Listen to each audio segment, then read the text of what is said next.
สุพรรณก็ไปกันแล้วพักไปโรงเรียนไป2 มื้อฮะคือว่าพักดุแท้พักไปหาเงิน โอ้เป็นอะไรเบิดเงินใช้เด้อติเงินผู้ใหญ่ให้เบิดแล้วโยเนาะซื้อหันซื้อนี่จ้าค่าไฟแน่ซื้อน้ำกินแน่บ่เหลือนะเนาะหมดแน่ใจหัดได้มาได้จ่ายรถจ่ายค่าน้ำค่าไฟผู้ไฟก็มาจ่ายค่าไฟซื้อน้ำใส่ทางหลิงเขาใส่ทางนี้ไม่น้ำโอ้ติดหนี้เพิ่นไว้ได้เงินแล้วไปจ่ายเพิ่นจะมาไปเด้ไปเพิ่นมาเอาบ่อยากหยุดไปหาเงินช่วงอันเพิ่นมาเอาจังซี่บ่โดยประดิษฐ์บรรทัดพอได้ประดิษฐ์บรรทัดโอ้ยไปซื้อก็ได้บรรทัดเบิ่งที่หูดูแต่ตาแหน่ล่ะเอ้ยมันเขากินอ่างก็บ่อยากของเขาแล้วเฮ้ยเขามีเงินเป็นหนี้รายปานนั้นแม่ย่าก็ถึงว่าเงินล้าน1ล้านปลายเบิดเลย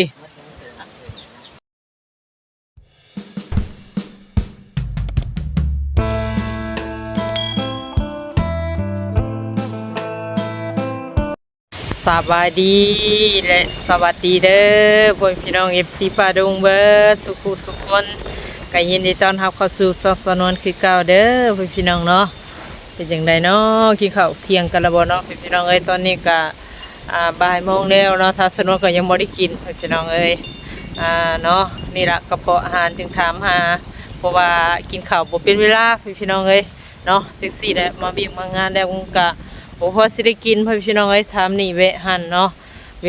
ลามันก็ล่วงเลยพี่น้องเอ้ยก็คิดว่าเฮ็ดเวียกแล้วจังกินทีเดียวประมาณนี้แหละเนาะมันก็เลยยาวเยินกันไปพี่น้องเอ้ยเนาะก็เลยเกิดเป็นกระเพาะอาหารคือว่าหั่นล่ะมื้อนี้ก็แวะเวียนมาหาทางน้องสมโอและก็ทางน้องหลอดเนาะพี่น้องเนาะเป็นจังไดเด้พี่น้องเอ้ยก็บ่ได้มาเยี่ยมเพิ่นก็ถือว่าหลายมื้ออยู่ได้เนาะเพราะว่าช่วงนั้นก็เบียบว่าทัศนวนก็อยากมารู้พี่น้องช่วงนี้ก็อยากห่างๆแน่เนาะก็คือทางเฮาก็ไปทางอื่นเนาะโดย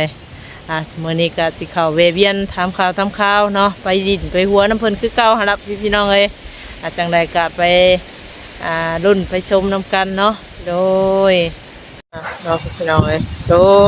ลมเนาะลมแท้ลมว่าบ่ฮู้ว่าสิมาพอน้องเพิ่นบ่เนาะตูเพิ่นก็ห่างก็มาขายที่นี่ได้พี่น้องเอ้ยเนาะโอ้ว่าเพิ่นล็อกไว้ติดหยังหรือว่าญาติหยังเนาะล็อกไว้ดอกดาวเรืองเนาะถือว่างามอยู่เลย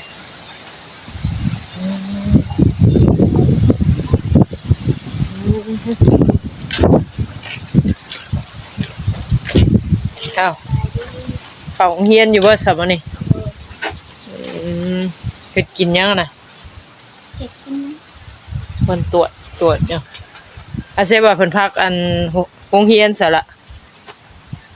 เพิ่นบ่ได้พักบ่เพิ่นบ่ได้พักหยุดอันบุญบ่ยังบ่ได้พักโดยแม่ยังไผเอากระปูกระปลามาจะใช้อันนี้คือขี้บ่ได้บ่กินเอ้ยไผไปขุดน่ะ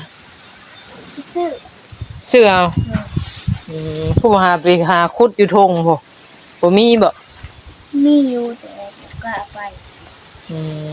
ยันโจรจับเป็นหยังน่ะคือว่าอยู่เฮือนคือพากันหลอกหัวไว้เด้ยันโจรบ่มีซะยันงัวเขาโอ้เวลาสิไปแล้วใครเอาเฮ็ดหยังซะนี่มีย่าเฮ็ดหยังเฮ็ดหยังปลูกผักใส่ปลูกผักเพิ่นปลูกได้เอาได้น่ะเฮ็ดชมโอเขาบ่เห็นโอ้มาหาในงานนี่ไปใส่น่ะไปโรงเรียนน่ะปลูกผักปลูกหญ้าบ่โอ้ยังสาผักเฮียงไว้ไปขายหรือไว้ใส่กินเป็นยังน่ะคือมีหางมียางไก่เขาเจ้ามาถามโอ้ปลูกยังน่ะปลูกครับในพักกับมะม่วงในหวานในมะฮงกับในมะพริกหวานเนาะ วันก่อนแรกจังเป็นเบียร์ อืมไปใช้อ่าวคุยสมอยอยู่ไปเวียก เฮ็ดเวียก อืม ทุกคนก็ไปกันแล้วพักไปโรงเรียนไป2 มื้อ ฮะคือว่าพักดุแท้ พักไปหาเงิน โอ้เป็นอะไรเบิดเงินใช้เลยติเงินผู้ใหญ่ให้เบิดแล้ว โยเนาะซื้อหันซื้อนี่จ้า นั่น ค่าไฟแน่ซื้อน้ำกินแน่ บ่เหลือนะเนาะ หมด ใจ แน่ ใจหัดได้มาได้จ่ายรถ จ่ายค่าน้ำค่าไฟปริ้งไฟก็มาจ่ายค่าไฟซื้อน้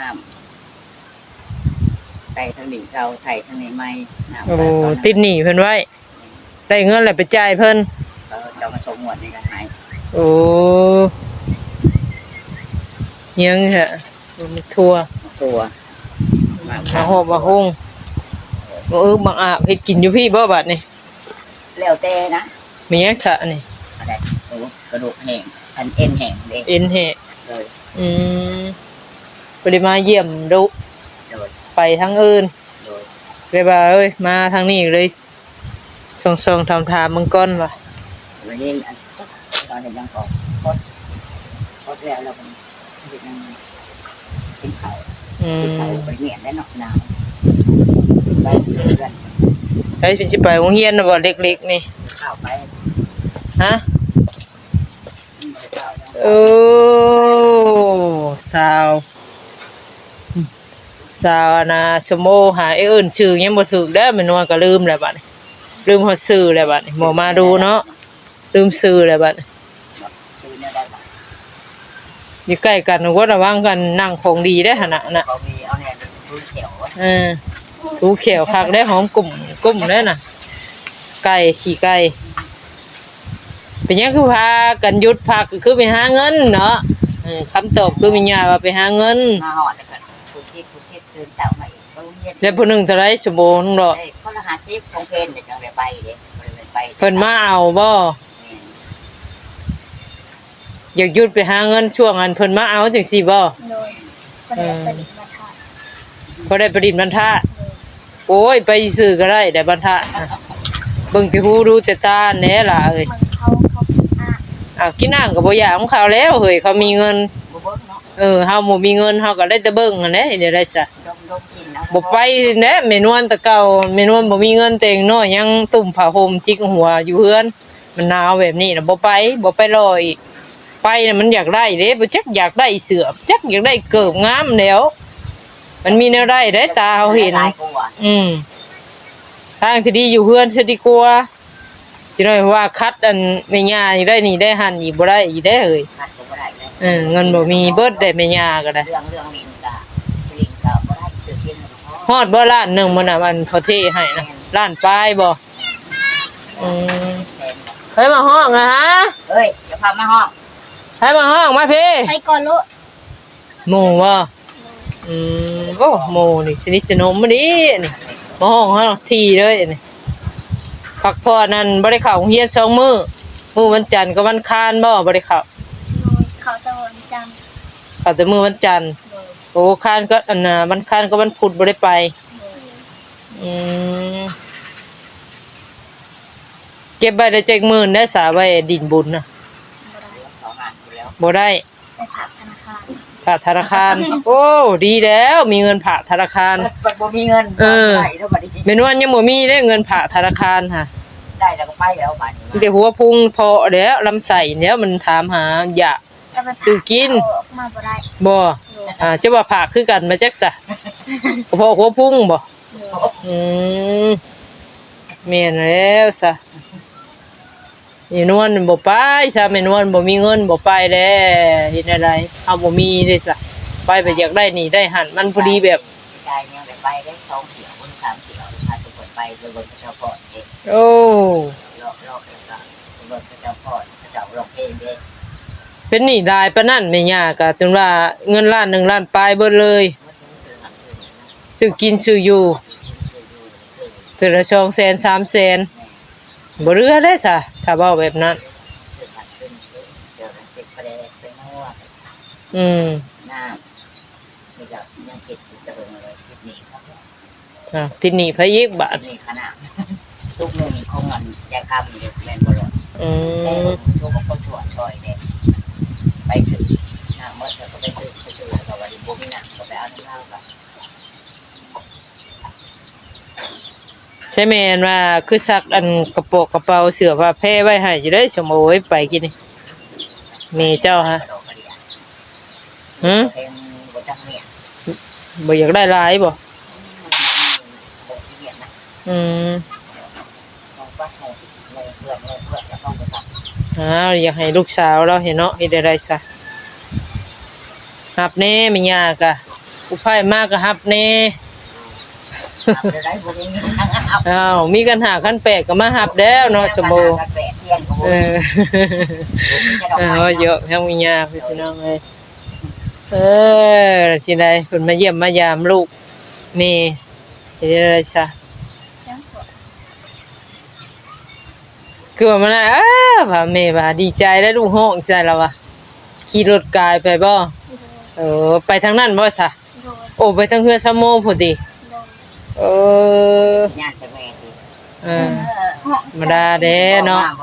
พ่อแม่มีแฮงใจ ไปเด้อแม่เด้อว่ะ ประธานว่าจะเห็นหน้าแม่ประธาน เห็นว่าตอนหน้าไม่ย่าบ่น่ะมันยาๆบ่จักว่าใกล้แล้วใกล้เอ็นสิดีดมันก็เรือไปแล้ว สิดิมันก็เด้อ สิดิมันก็เดือยังอะนะ เรืออยู่นี่ เออ วงนี้แหละตัวเด้ อืมโอ้ถุงยักษ์สารนี่น้องรอดคือหลายแท้นี่บิ่งกระดึงเยอะนี่ เงินบ่ได้นัง ฮะมียังอยู่ในน่ะปึ้มมันมีนวลซื้อมาให้นะ โดย โอ้ฉันบ่ บิ๊ก อืมมื้อนี้น่ะเอาไปติมื้อนี้เอาไปสิได้หลายกว่าชั่วโมงน้องรถแม่นบ่ ได้อยู่ก่อนเดี๋ยวเป็นคนอ่อยลงรถขึ้นรถค่า โอ้เพิ่นได้เซ็นปลายพุ่นแล้วน่ะเนาะใครอยู่ซะ ได้แบบเสื้อกิน อืม เพิ่นก็มาว่านปันกันแล้วบัด กินยังสัตว์สมบูรณ์มื้อนี้น่ะ กินปลาทูกับปีกับปู ปลาทูกับ กับปู ปลาทูสดๆนี่ ปี ปิ้งเป็นโตเห็นบ่ โดย ปลากระพงไข่เบิดเลย น้ำปอง โอ้ ไข่ เป็น เบิ น้ำ ด เฉาก็ปั่นอันนี้แหละ ไข่เบิดแล้วยังปลากระป๋องกินดูได้ก็บ่อยากเนาะกินแต่เนื้อเก่าคือว่าเนี่ยซุปเอาหวานนี่เคยเฮ็ดเป็นอยู่บ่ เป็นของ เอาปลากระป๋องใส่ถ้วยหั่นมักพริกหัวหอม หัวจังไคมะนาวเกลือเป็นนวดใส่แล้วน้ำน้ำปลาฮะ กินหลดบ่ได้ทอด กระซุปแหน่ซุปยำเขาเอิ้นว่ายำหั่นแหละเฮ็ดเป็นอยู่บ่สมโบ เป็น เป็นสมโบเคยเฮ็ดอยู่ซะเคยกินอยู่แม่นบ่ เสียกับหัวหอมนะบ่ได้ออก เนี่ย ก่อน เคยเห็นจะกิน อืมเอาบ่ซะ ออกใส่ข้าวกระป๋องมาก็ออกทอดถ้วย จันบ่ ใส่ทาแล้วไปตั้งใส่ที่เท่า เออ มันกระพุดแล้วก็เอามาใส่จาน นั่นโหลดแล้วมันก็มีกินกับข้าวนิดหน่อยอะไรเอาไปออกซะก่อน เออ กินข้าว โอ้งามเด้น่ะเกี่ยงไปได้อยู่นี่น่ะ งามแล้วไก่หัวแล้วอันนี้จึงจะได้อีหยัง อันนี้ FC ว่าคือพ่อว่าคือพ่อบอกอันน้องดอกแล้วจอยคือพ่อ จอยตักจอยมันสั่งตะกี้นะเจ็บใส่แล้วก็ต่อมากก็ว่าเหี่ยวบอกเศร้าหรือว่าจะน่าเราถาม พ่อน่ะบ่ อันนี้แล้วนอน โอ้เหี่ยวกั้นหรือว่าเป็นนิ่วเป็นหยังบ่จัก กินตะกปกหลายโปด ปวดบ่ไม่ได้เหี่ยวปวดบ่ เศร้าหรือว่าจะไหน อันนี้มียาก็บ่ถามหลาน ว่าเคย ถามแล้ว ว่าสมัยนั้นก็เล เช้าย ละ เช้าแล้วบ่เด้อว่าหยัง เช้าละ โอ้มันเหี่ยวแล้วมันกั้นบ่อันนี้เป็นนิ่วเด้อเขาเอิ้นจะเหี่ยวบ่สะดวก ว่าจะกินร้ายนะสมหนักอย่างน้ำ เหนียวแล้วมันกะมา มันเห็นมันออกอยู่บ่ล่ะ มันออกแล้วก็ยุด อันขาวๆเห็นมันออกบ่โอ้เว้าพื้นเหี่ยวฮะโอ้ออกแล้วมันตุ๊ดบัดนี้แต่มันปวดเป็นเฮิงเติบบ่จังเซานะ แต่เพิ่งอยู่ บอกย่าก็บอกไปซั่นแหละบ่บอกรายละเอียดอืม เจ็บใส่เจ็บยังมื้อเช้ายังไปเลยเจ็บอยากกินข้าวตัวเองน่ะบ่กินก่อนจะไปมาแล้วก็กินไปกินน้ำสมกินหมากสมนึงเจ็บท้องหอบใส่แล้วแบบน้ำปวดให้หอดได้หอดใส่ให้แสบได้แสบ เราจะกีบสะลงมื้อนี้ฮะ บ่ได้เอา บ่ได้เอา เอามาก่อน ว่าได้จะกีบลงมื้อนี้ว่าเพิ่นว่าบ่ได้เอาประหยัดไว้ดินบุญบ่ เอาแต่ตอนเช้า อืมผู้จะกีบแต่เช้า 4,000 อืม บางมื้อก็5,000แล้วแต่อารมณ์แล้วแต่ประหยัดแล้วแต่นั่น ไปซื้อหยังซะน่ะผู้ละนั่นน่ะผู้ละ5,000นะ เขาบ่ฮู้นำเขา บ่สิบ่ซื้อหยัง ซื้อน้ำชาเขียว อืม เดี๋ยวก็เฮ็ดมาสมแล้วมากิน เป็นหมู่อันซื้อแหละยักษ์อืม เดี๋ยวก็10,000ก็เหลือมากแล้วคนละสิ โย มา ว่า โคโต สำนั้นบ่เรือแหล้วเงินสำ ป นั้น ระหยัดเพื่อตัวเองแน่เพื่อตัวเองบุญแน่ตลอดว่า ยันว่าเพื่อนบ่มีกิน เนี่ยบ่ได้กินยังได้อยู่เรือนผมเฮ็ดนั่นเฮ็ดนี่เฮ็ดไปทุกคนช่วยมันน่ะก็ทูเรือนทูพื้น อืม โอ้ยเมื่อยนอนพักผ่อนครับนอนพักผ่อ เป็นอะไรพักน่ะบ่ปลูกบ่พักหรือว่าอะไร อันนั้นก็สิ ใน โปกอยู่ ฮะ สิโปกโย ยามได้สิได้ปลูก กำลังยังหาทอนเครื่อ อื งตัวออก มขุดแล้วแหละมันคือบ่ได้มีหญ้ามีหยัง เดี๋ยวเสียหญ้าเด้เสียหญ้าเนี่ยเสียผักไก่เลี้ยง ยามนี้แล้วเขาปลูกมันน้ำหมอกน้ำหยังตกลงไปก็มันน่ะมือบ่งามมึงก็พอได้อยู่ได้เนาะอ่ะ ได้ ทางน้องเพิ่นสิเข้าโรงเรียนแล้วเดี๋ยวสิทางบ่ายโมงซะปลาย เข้าไปได้ก็ได้ดอก ฮะ เข้าไปได้ก็ได้ดอก เขาปลูก บ่ทันเพิ่นบ่ได้อะเบิ่งพี่นวลก็หาจกทงให้ก่อนพอได้ไปโรงเรียนบ่ได้ชื่อหยังมาตอดเพิ่นพี่น้องเบะมาชื่อยันบ่อยู่มาหานาน้องน้ำมนต์บ่มีให้ชมจักแม่นวลก็ได้จะจกกับจกบาดไปสิเนี่ยโบเอ้ยว่าเงินแม่นวลก็ยังบ่มีซุมื้อนี่เมื่อยเลยเป็นสิว่า กินน้ำปวดน้ำปั้นกับคนละปวดคนละทิศคนละทิศแหละ ประสิบบ่ คนละทิศก็ปวดเจ้าปั้นเนี่ยหนัก อืม เพื่อจอกเล็ก จักผู้เท่าไรเอาแยกกันบ้างดูฮะผู้ละ10นี่แหละถ้าสิได้ก็เอาบ่ได้ซื้อมื้อนี้ก็ผู้5,000มื้ออื่นเช้าอีกก็บ่ต้องขอยาฮอดบ่ มีลายก็กินลาย ก็กินน้ำเมื่อยเท่านั้นแหละ ผมบอกเขาหิวเขาต้องซื้อเขาไปหน่อยเรียนจังซื้อจะกี่เดี๋ยวเขายังไม่เห็นอย่างเงิน อืม เขาได้เอาเขาเรียนกูไม่มี เอาสมัยกี้เดี๋ยวนี้มันบ่คือเก่าอีหยังว่า จักตัวโตมีเงินเนาะ แล้วก็ซื้อ10,000มื้ออื่นก็พากันปันกันมื้ออื่นฮะเก็บไว้ผู้หนึงซื้อผู้หนึงซ้ำตัวมีตัวได้อันนี้ล่ะเฮาสิใช้จ่ายกว่าเฮาหาก็บ่ได้ ใส่ มันบ่มีเด้อดเอานี่ได้ซ้ำใหญ่ผู้ไทยไปหั่นแหละ จะกินบูรูมด แมงสาคักว่ากินบูรูมด ไปซะไปโรงห้ามโรงเรียนเจ้าเรียนบ่ทันเข้าโรงห้ามโรงเรียนเอาสบายดี FC ป้าดง สบายดี โดยไป จะได้สบายดีเฮ็ดอย่างนี้หรอวะโอ้มาดูว่าสบายดี เอา สบายดี เอ็มเพื่อนก็ได้แม่นวล โดย ก็ได้แม่นวล ไปฮ่าเนาะยากก็เมื่อยแน่ช่วงนี้เอาห้ามโรงเรียนก็คือเว้าหั่นแหละต้องให้เขาจ่ายนี่หั่นหมู่ครูกินบัดยากคือเว่าได้เด็กน้อยบ่คือเฮา ทำยังไงทำจะเห็ดแม่พอเขาเห็ดเหี่ยพอเขาบอกว่า จังไดไปเฮ็ดเวียกนะเจ้าบ่บอกเขาไป เขาอยากไปเองเนี่ยที่จะบอกมาห้องนั่นเนี่ยไอ้น้อยสั่งเบิร์ขึ้นรถแล้ว บ่ไปก็ขาดเฮียนหลายก็ยันว่าการทำการเฮียนเพิ่นนั่นแหละอย่างนั้นก็ไปมื้อนึงขาดมื้อนึงมื้อสองไปเฮียนจ้ะเฮ เขาจึงได้ฮู้ว่าการเรียนของครู เพิ่นว่า เออ ไป เพิ่นเรียนหยังเฮาก็สิได้นำเพิ่นทันเด้วันนี้บามื้อ2มื้อแล้วเรียนติดน่ะมันสิบ่ฮู้แล้วบัดนี้ว่าครูเรียนหยังเฮ็ดหยังวิชาหยังคือว่าแล้วมันก็จำเป็นสอกหายามเพิ่นมาเอิ้นมาหา เนี่ย เอาไว้จักมื้อได้ซะ2มื้อ3มื้อ ไปลืมก่อนนั่น 3มื้อบ่3มื้อนี้บ่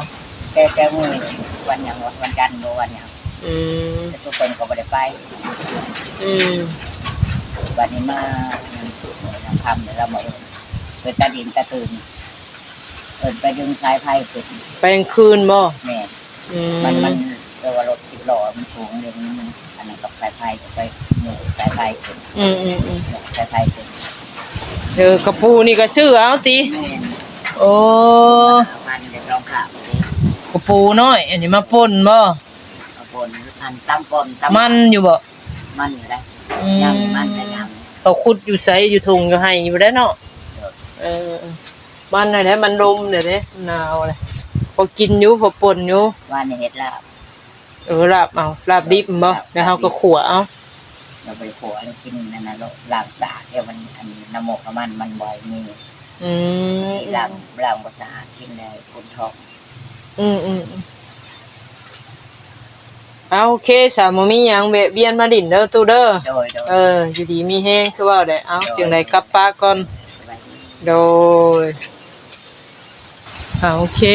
พี่น้องเนาะวันนี้ก็แวะเวียนมาดินน้ำน้องสมโมน้องรอดเนาะก็พอดีเพิ่นก็กำลังสิไปโรงเรียนเพิ่นพี่น้องเอ้ยเนาะเพิ่นก็บ่มีเงินว่าซั่นหยุดเรียนได้ยินแต่แม่เพิ่นว่าเพิ่นได้มาถามเนาะเพิ่นก็ว่าบ่มีเงินมีค่ามทางยากก็เบิดแล้วว่าซั่นเนาะแต่ทีมงานสายบุญมามอบให้ก็เบิดใส่หนี้ใส่สินว่าซั่น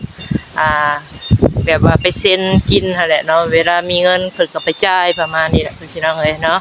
จักสิว่าแนวใดเนาะพี่น้องเนาะการใช้จ่ายนี่คือว่าอันเนี้ยถ้าสนวนก็ฮู้ดีอยู่เนาะแต่คือเฮานี่ก็ได้มากก็ใช้จ่ายมันก็คือว่าเนี่ยมันก็หลายบ่อนได้ที่เนาะก็บ่ติทั้งเราพี่น้องเอ้ยเนาะเอาจังไดคลิปนี้ก็มีหยังหลายทางสนวนก็สิได้ขอจบคลิปก่อนขอขอบคุณไปทาง FC เบ่สุขุทุกคนเด้อที่กดไลค์กดแชร์แล้วก็เข้ามาติดตามนะครับชมสำหรับคลิปนี้ไปเด้อเนาะขอกล่าวคำว่าสบายดี